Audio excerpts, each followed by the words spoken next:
Hi, I'm Amy Lively, author of How to Love Your Neighbor Without Being Weird. Isn't it just the cutest little book you ever saw? I just love it.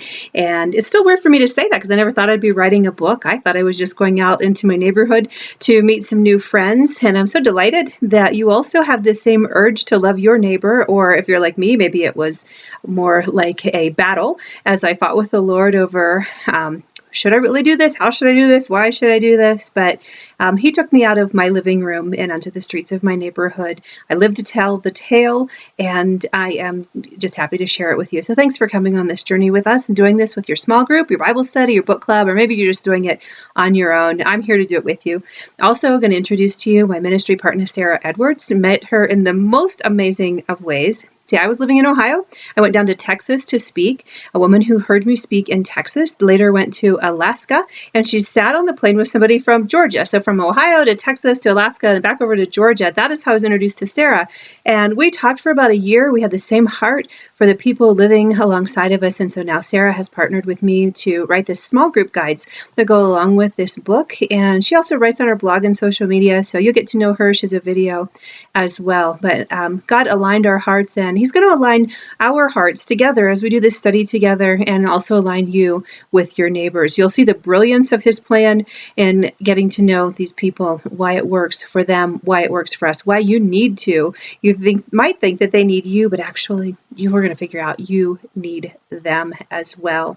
So here's how it's going to work. You have a small group guide, and that guide has the next best steps. Those are questions at the end of every chapter in your book. So there's reprinted so you can have some space to answer those questions. You'll talk about them in your group after you've read the chapter together. But then there's also new and bonus material, what we call a weekly challenge. And so you're going to learn how to pray for your neighbors, how to meet your neighbors, how to share a meal with your neighbors, how to just hang out together and play together.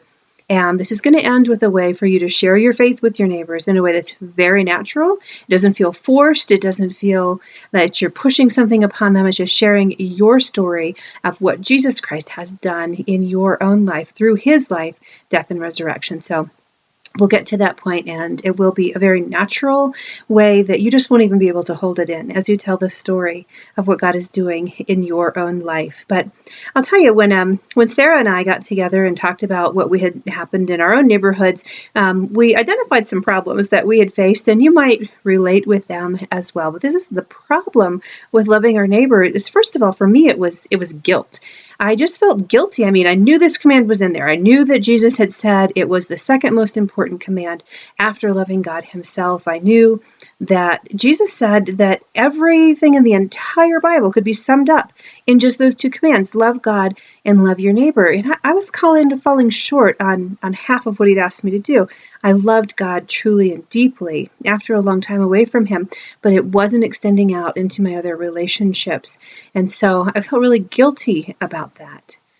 Another problem that I had is kind of related to the guilt was shame. I was just embarrassed. I mean, I had lived in my neighborhood for years and didn't know these people that were living around me. And so how was I going to move from like stranger to acquaintance and start these kinds of relationships? Because it did occur to me that it might be hard to love people if I didn't even know their names.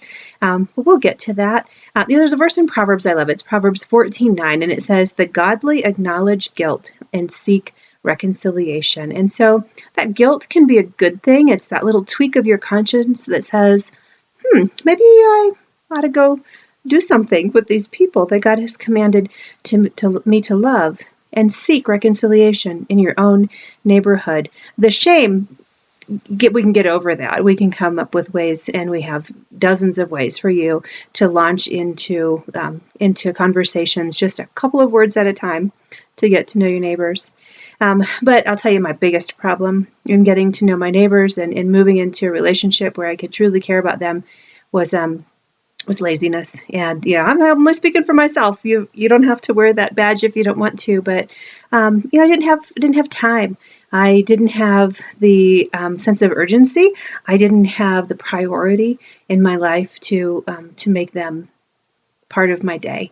And so just straight up laziness was one of my problems.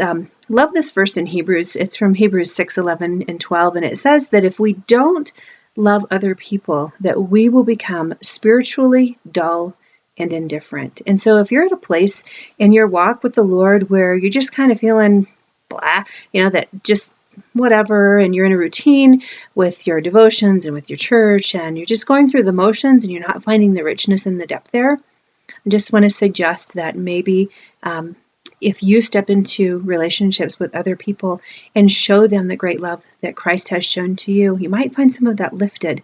And that's my story as well. Now I'd like to introduce you to Sarah Edwards. You're going to love her like I do. Thank you again so much for being on this journey with us. We look forward to seeing you for the next 11 weeks together. Please get in touch with us. Get on our Facebook page, How to Love Your Neighbor, our website, howtoloveyourneighbor.com. We want to know what's happening in your neighborhoods and come alongside you with prayer and praise. Thank you.